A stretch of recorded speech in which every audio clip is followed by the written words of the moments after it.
beribadah bersama-sama. Ya, kalau dalam tradisi gereja, minggu ini kita masuk dalam Minggu Palma, ya, di mana Minggu Palma itu di dalam gereja, catatan sejarah gereja, satu minggu sebelum kematian Tuhan Yesus, atau lebih tepatnya di mana Yesus masuk ke Yerusalem, dan di sana kita akan boleh mengenang apa yang dilakukan oleh Yesus dan pada akhirnya dia harus mati di kayu salib. Ya, kita juga terus berdoa ya, buat kalau kita tadi mendengar berita ada tragedi pemboman, ya kita doakan saudara-saudara kita supaya mereka diberi kekuatan oleh Tuhan, dan kita semua sebagai umat Kristen tetap dalam perlindungan Tuhan.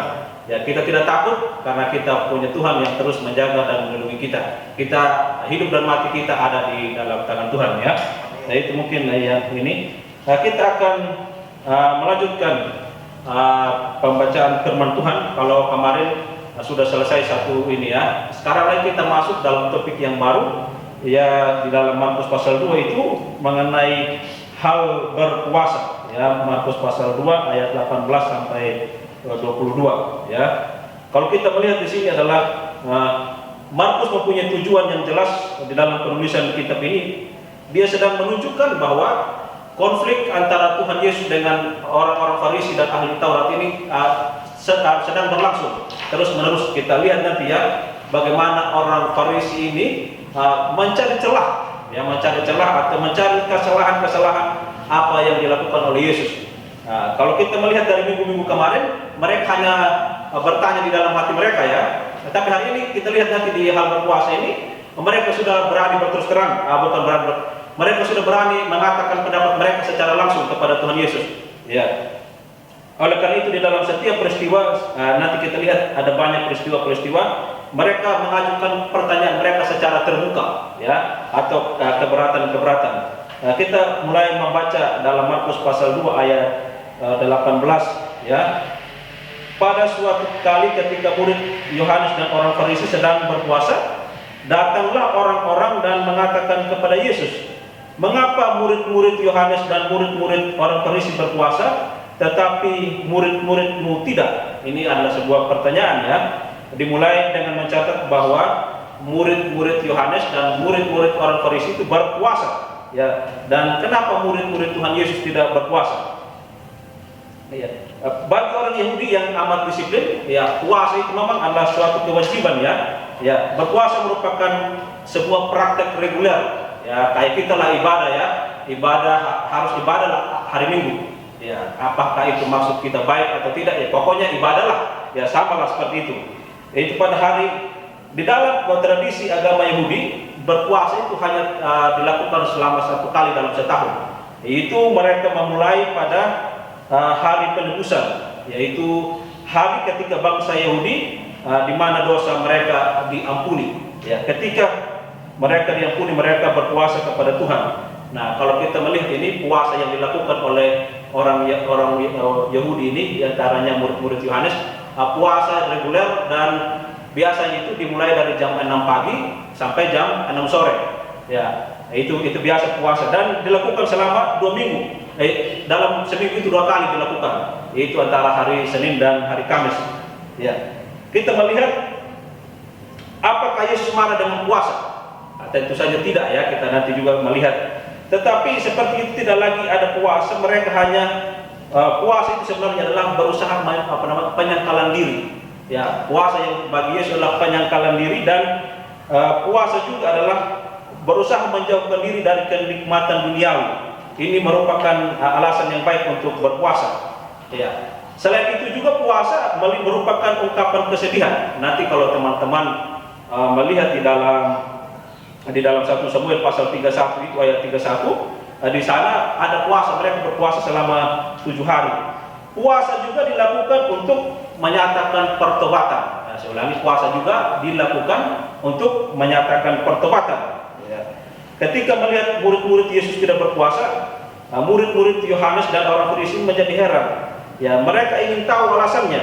Ya, Yesus menjawab dengan menjelaskan 2 sifat yang menonjol dari murid-muridnya, yaitu menjadi murid Yesus harus bersukacita dan hidup dalam suasana yang baru. Ya, Ya, Tuhan Yesus juga tahu apa maksud puasa dari orang-orang ini. Ya, mereka hanya berpuasa untuk ketenaran diri. Nah, inilah dia ya. Mereka hanya berpuasa untuk ketenaran diri supaya mereka terkesannya adalah orang yang saleh. Ya, orang yang saleh. Jadi ketika mereka itu juga nanti ketika kita lihat Yesus ya, Yesus sangat marah. Mereka datang di depan pintu dan berdiri di pasar itu bawa dengan pakai pakaian mereka yang besar itu, yang jubah mereka itu, mereka berdiri seolah-olah mereka lah orang yang paling saleh di situ. Nah, Tuhan Yesus sudah tahu itu. Tuhan Yesus sudah tahu bahwa apa yang mereka lakukan itu hanyalah untuk mengelabui orang-orang awam ini, ya, supaya terkesan mereka adalah orang-orang saleh. Mereka sengaja mengusupkan wajah mereka, ya, supaya oh ini loh orang puasa, jangan diganggu. Dan yang paling berbahaya adalah di dalam puasa ini adalah mereka harus mengikuti mereka berpuasa, atau minimal mereka harus ketika mereka berpuasa, orang-orang itu tidak boleh makan di depan mereka. Ya, kalau kita lihat peristiwa-peristiwa ini terjadi juga ya di bangsa kita ini, kalau lagi puasa semua kan pada ditutup. Ya, tapi seperti inilah yang mereka lakukan. Ya, mereka berpuasa dan untuk mereka kesalehan diri mereka. Yang berikutnya adalah supaya mereka dikenal orang bahwa mereka adalah orang saleh. Dan pada akhirnya mereka berupaya untuk ketika mereka berpuasa itu mereka mengusahakan supaya Yesus dan murid-murid ini juga berpuasa. Ya, mereka mengajak dalam tanda petik mereka mengajak untuk mereka juga berpuasa. Tetapi Tuhan Yesus tahu mereka berupaya untuk apa yang mereka lakukan sebenarnya hanyalah untuk berupaya untuk membalas dendam kepada Tuhan Yesus. Ya. Nah, kita lihat di dalam ayat 19, jawab Yesus kepada mereka, dapatkah sahabat-sahabat mempelai laki-laki berpuasa sedangkan mempelai itu bersama mereka? Ya. Selama mereka mempelai sahabat-sahabat itu atau mempelai laki-laki ada bersama dengan mereka. Mempelai laki-laki ini adalah, kalau kita lihat di dalam perjanjian lama ya, kita lihat berbicara tentang Yesus sebagai mempelai laki-laki dan kita ini murid-muridnya sebagai mempelai perempuan, adalah pengantin perempuan itu sendiri. Ya, Yesus berkata, memberikan gambaran ya, bahwa apa yang dilakukan oleh murid-murid Tuhan Yesus ini adalah sesuatu mereka sedang pesta, di kemungkinan besar mereka sedang pesta di rumah Lewi waktu itu. Mereka sedang makan-makan, ya. Mereka sedang makan-makan. Sebagai penafsir kita memiliki dua pilihan. Pertama, kita melihat bahwa metafora budaya tentang masa yang sukacita berhubungan dengan pernikahan. Di dalam tradisi Yahudi itu, kalau ada pernikahan, minimal selama 7 hari itu ada tamu-tamu para sahabat, mereka bersukacita bersama-sama, ya, termasuk undangan teman-teman kerabat. Walaupun mungkin ya, kalau mungkin sekarang terjadi di bangsa ini, walaupun mungkin COVID, minimal sahabat-sahabat mereka datang ya, berkunjung ke rumah itu. Ya. Inilah sebabnya Markus dalam hal ini pasti sudah tahu implikasi sepenuhnya dari istilah dan syarat dengan metafora ini. Dalam Yudaisme mempelai laki-laki itu adalah sebuah metafora bukan dari Mesias tetapi dari kedatangan kerajaan Allah. Itulah sebabnya sahabat mempelai laki-laki itu bertugas sebagai gambaran yang dipergunakan untuk menunjuk kepada murid-murid Yesus. Ya, Kristus datang menyampaikan berita sukacita. Ya, mereka diizinkan dengan berita sukacita itu, mereka seolah-olah berpuasa itu sama sekali tidak diperlukan. Dalam tradisi Yahudi, ketika mereka berpuasa, ketika mereka dalam kesenangan, dalam hal ini pernikahan, dalam ilustrasi tadi, mereka diwajibkan untuk tidak melakukan kegiatan agamawi. Ya, mereka dibebaskan. Ya, mereka dibebaskan untuk tidak melakukan itu. Untuk menjawab pertanyaan mereka, Yesus menggunakan suatu gambaran yang hidup, ya, untuk memberitahu orang-orang Farisi yang munafik itu kepada murid-muridnya kenapa mereka tidak berpuasa. Pertama, dia mengatakan bahwa sukacita, ya. Di sini ada sukacita karena dikatakan dia melukiskan sukacita kedatangannya. Ya, maknanya terkandung di dalam adalah bahwa kedatangan Yesus itu membawa sukacita karena dosa mereka telah diampuni, ya, dosa mereka telah diampuni, permusuhan dengan Allah pun telah berakhir. Ya, melalui kedatangan Yesus, manusia dan Allah telah diperdamaikan. Ini adalah sumber sukacita dalam hidup orang beriman. Pekan perkawinan adalah pekan yang paling membahagiakan dalam kehidupan manusia, di mana orang-orang di sekitarnya datang untuk berkunjung. Kedua, saudara yang dikasihi oleh Tuhan, ada suasana baru, ya. Suasana baru, kedatangan Yesus membawa suasana baru. Bayangkan tadi, kalau setiap Senin dan hari Kamis mereka berpuasa, Yesus membuat sesuatu tradisi yang berbeda, ya. Ketika mereka melakukan itu, tapi murid-murid Yesus tidak berpuasa, karena sekali lagi Tuhan sedang mengingatkan mereka bahwa puasa itu jangan dijadikan sebagai praktik reguler yang hanya untuk kesombongan diri, tetapi pergunakanlah puasa itu memang untuk mendekatkan diri kita kepada Tuhan, ya.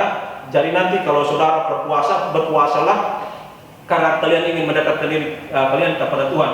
Jangan berpuasa supaya saudara kelihatan saleh, saudara kelihatan rohani gitu ya. Tapi kita berpuasa memang untuk mendekatkan diri kita kepada Tuhan. Bagi orang Farisi, mereka melakukan itu untuk status rohani mereka, ya, supaya mereka bisa dibedakan. Mereka ini orang saleh, sedangkan yang lain tidak, ya. Tetapi bagi Yesus puasa adalah untuk Allah, bukan untuk manusia. Itulah nanti ya. Bagi Yesus puasa untuk Allah, bukan untuk manusia. Makanya kalau kita lihat keseluruhan dari pembicaraan Yesus selalu berbicara hal-hal yang dari surga, bukan hal-hal yang dari bumi ini. Yesus tidak menantang puasa, apalagi menghilangkan puasa, ya. Bahkan tradisi puasa pun dilanjutkan oleh gereja Kristen purba hari ini, ya. Yesus meluruskan penghayatan makna puasa itu. Saya ulangi, Yesus meluruskan penghayatan makna dari puasa itu, ya. Memang kadang-kala memang kalau kita melihat orang-orang ini, mereka juga benci kepada Yesus karena bobrok mereka semakin terbuka, semakin ditelanjangi oleh Yesus. Ya, semakin ditelanjangi oleh Yesus, dan mereka merasa, ya, dalam tanda petik penghasilan mereka pun mungkin mulai berkurang. Karena kita lihat ya, Yesus itu makin populer, sedangkan orang-orang Farisi ini udah makin kurang pengikutnya. Yesus semakin populer. Nah, pasti mereka punya di dalam hubungan itu pasti renggang ya, karena mereka merasa iri mungkin kepada Yesus. Renungkan saudara yang dikasihi oleh Tuhan, tanpa perubahan moral itu puasa itu menjadi sia-sia. Tanpa perubahan moral, puasa itu menjadi sia-sia. Tanpa transformasi hidup, puasa itu sama dengan kita menghina Tuhan. Ya, nanti saudara bisa melihat di dalam Yesaya 58 ayat 3 sampai 6 di sana, ya, bahwa puasa itu harus benar-benar kita berpuasa untuk Tuhan, bukan untuk kita untuk perubahan moral. Itu pun adalah hal-hal yang sia-sia. Ya, mari kita, kalau kita berpuasa, puasalah yang saya tidak melarang untuk berpuasa, tapi puasalah untuk mendekatkan diri kita kepada Tuhan. Jangan untuk mengkatenaran diri dan pada akhirnya orang ini rohani loh, ya. Nanti ditampilkan, apalagi kalau sambil saudara puasa di foto baru posting di Facebook, hari ini saya puasa, ya, misalnya ya, hari ini saya puasa. Habis lagi teman-teman yang langsung komen, amin, mantap, lanjutkan misalnya. Ya, artinya kita tidak sedang di dalam hal ini. Kalau kita seperti itu juga, apa bedanya kita dengan ahli Farisi tadi ini, orang-orang ahli Taurat ini tadi, orang-orang Farisi ini? Ya, tetapi kita, mari kalau kita berpuasa memaknai makna dari puasa itu sendiri. Ya, kita lanjut di dalam ayat 20 itu, tetapi waktunya akan datang mempelai itu diambil dari mereka. Dan pada waktu itulah mereka akan berpuasa. Di sini ada kata diambil. Kalau kita melihat ini mungkin merupakan kesinggungan terhadap Yesaya 53 ayat 18, ayat 53 ayat 8. Ya, dalam Septuaginta, setelah penyelipan, kebangkitan dan kenaikannya, barulah mungkin murid-murid ini memahami apa maksud dari kalimat Tuhan Yesus ini. Sebelumnya mereka tidak tahu apa maksud dari kata-kata Tuhan Yesus. Akan datang waktunya mempelai itu akan diambil. Artinya dia sedang menceritakan penyelipan dan peristiwa kematiannya. Bahwa nanti suatu saat nanti orang-orang ini akan berpuasa, dan mereka tahu Yesus berbicara mengenai dirinya sebagai mempelai laki-laki, di mana dia diambil, ya, di mana dia ambil dan dipisahkan dari murid-muridnya. Di awal pelayanan Yesus sudah tahu bahwa dia sedang berhadapan dengan salib yang akan dia tanggungkannya. Pada hari ini kita boleh melihat Yesus bayar harga untuk sampai kepada salib itu karena pemberontakan umatnya. Yesus harus ke salib karena pemberontakan umat manusia. Ya, dia harus bayar harga. Yesus memilih jalan tersebut. Tentunya ini adalah sebuah keberanian. Ya, Yesus harus sampai kepada salib. Dia mati dan dia harus mati di atas kayu salib untuk menanggung dosa kita semua. Dia tetap mengarahkan pilihannya kepada salib tersebut. Ya, kendati pun banyak penafsir yang mengatakan bahwa dia punya kebebasan untuk memilih. Ya, tapi kalau kita lihat doa Tuhan Yesus kan, dia selalu bilang kehendak-Mu lah yang jadi. Ya, kita juga kalau mau berdoa, marilah kita belajar berdoa sama seperti Tuhan Yesus. Biarlah kehendak-Mu yang jadi. Jangan pernah berdoa untuk harus kehendak kita yang jadi. Ya, tetapi harus kehendak Tuhan lah yang jadi. Mereka akan berpuasa. Ya, ini adalah suatu pernyataan fakta. Ya, bahwa ini bukanlah sebuah suatu imperatif atau perintah. Yesus tidak memerintah mereka untuk berpuasa, tapi faktanya nanti mereka akan berpuasa. Mereka akan berpuasa mengenang kesedihan mereka akan kehilangan mereka kepada Yesus itu sendiri, kepada sang guru mereka yang setiap harinya melayani mereka. Tidak seorang pun, katanya di ayat 21, menambahkan secari kain yang belum susut pada baju yang tua. Karena jika demikian, kain penambal itu akan mencabiknya, yang baru mencabik yang tua, lalu makin besarlah koyakannya. Saudara yang dikasihi oleh Tuhan, Yesus tahu bahwa ia datang dengan suatu berita yang baru, dan pasti ini mengejutkan. Ya, misalnya kalau kita di dalam sekte-sekte sekarang kita lihat ya, ketika ada ajaran-ajaran yang baru, kekristenan ini, Protestan pun dulu sebelum diakui sebagai gereja, kan dulu kan masih dianggap sekte juga oleh Katolik Roma. Nah, baru sekarang ini baru diterima kan. Artinya sesuatu yang baru memang sangat sulit untuk diterima. Yesus tahu persis bahwa ia datang dengan suatu berita yang baru yang mengejutkan. Dia juga tahu bahwa pandangan hidupnya berbeda dengan para guru-guru ortodoks dan para guru-guru mereka yang ada di sekitar situ. Apa yang Tuhan Yesus, dia juga tahu bahwa betapa sulitnya manusia meyakini sebuah kebenaran yang baru. Ya, betapa sulitnya mereka menerima kebenaran yang baru, karena selama ini dia sudah diajarkan oleh kebenaran yang mereka merasa mereka itu adalah kebenaran yang benar, dan sudah diajarkan berpuluh-puluh tahun dari turun temurun. Ya, di sini Yesus menggunakan, ia tahu bahwa di sini Yesus menggunakan dua ilustrasi untuk memberikan gambaran tentang menyatakan kebenaran manusia dan kebenaran Tuhan. Ya, Yesus datang, menariknya kita lihat di sini, Yesus tidak berkompromi. Ya, itulah salah satu kata kunci yang kita boleh lihat ya.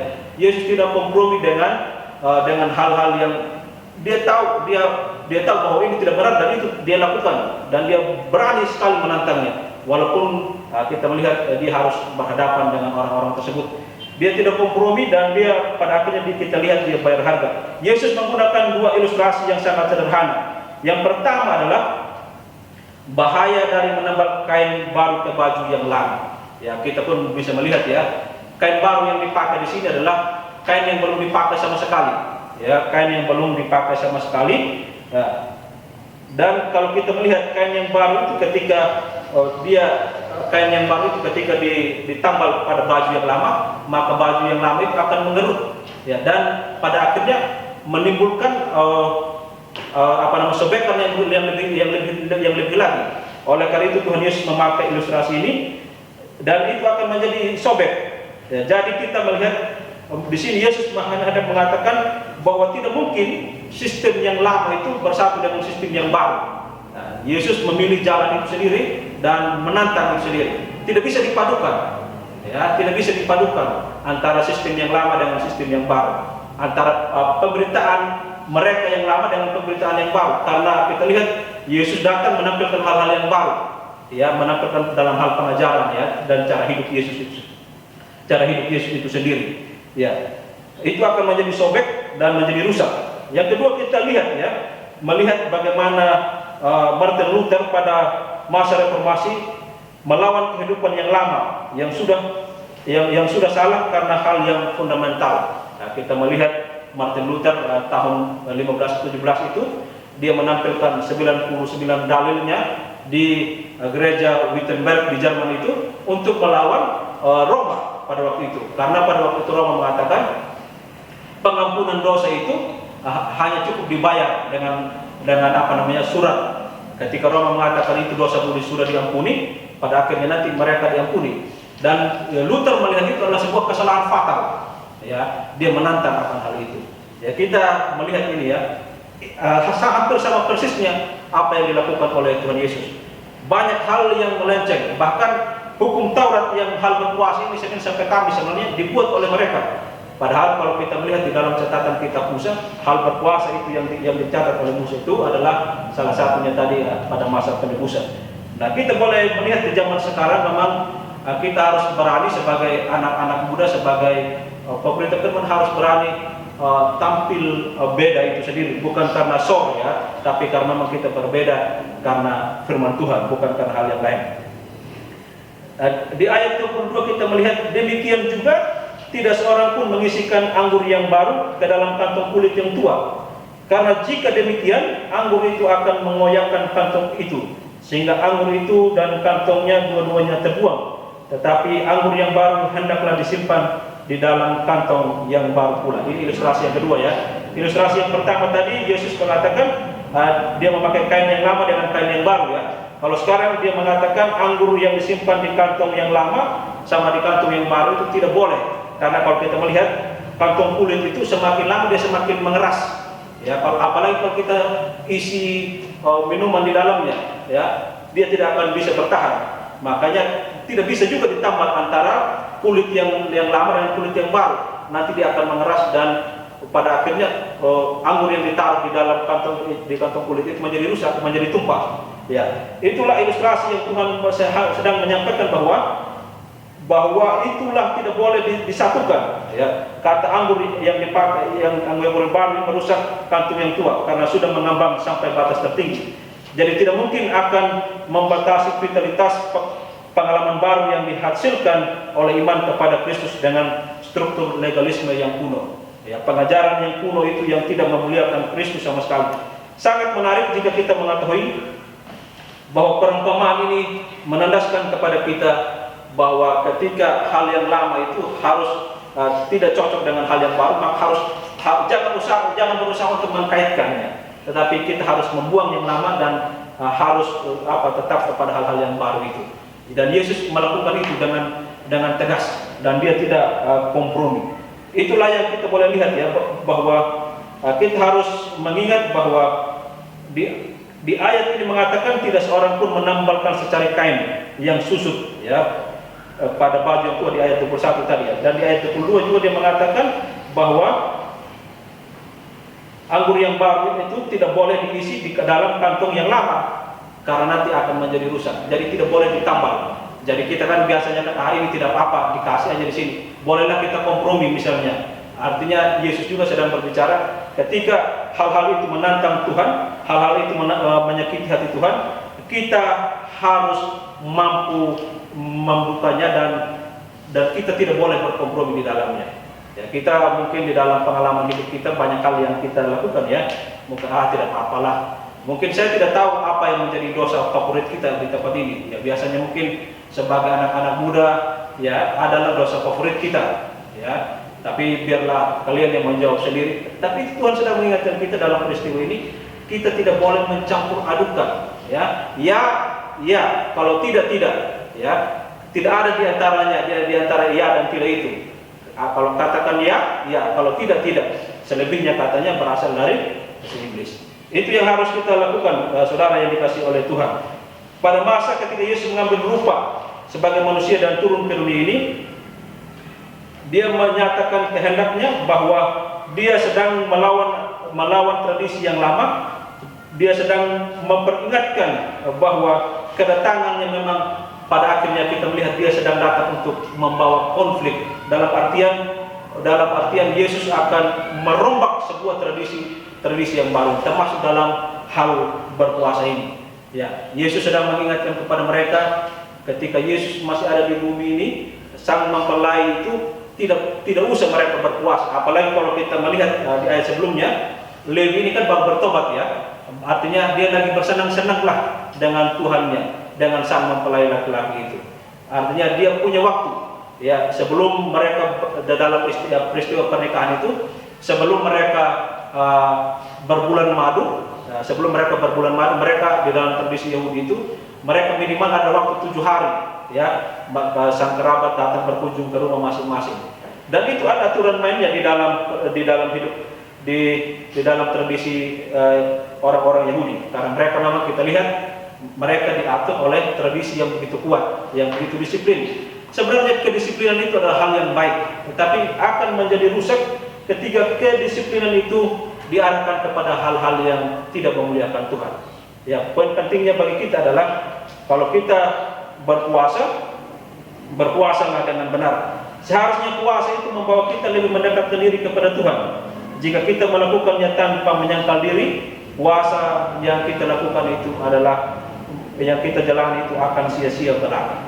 Tuhan Yesus ketika dia datang ke bumi itu dan berjumpa dengan orang yang melakukan demikian, Tuhan menegur mereka dan memperingatkan mereka. Bahkan mungkin kalau mereka ketika orang-orang ini berpuasa, kalau mereka berpuasa saja urusan mereka ya, tetapi mereka mengajak atau harus menegur orang-orang yang tidak berpuasa supaya mengikuti mereka. Inilah yang langsung secara tidak langsung Yesus menegur mereka bahwa puasa itu adalah pilihan hati, bukan karena paksaan atau karena dorongan, ya, bukan karena paksaan atau karena dorongan. Jadi memang hari-hari ini kita lihat juga di dalam kekristenan, ya, sering juga itu terjadi, ya. Banyak nanti kita lihat kesaksian, ya,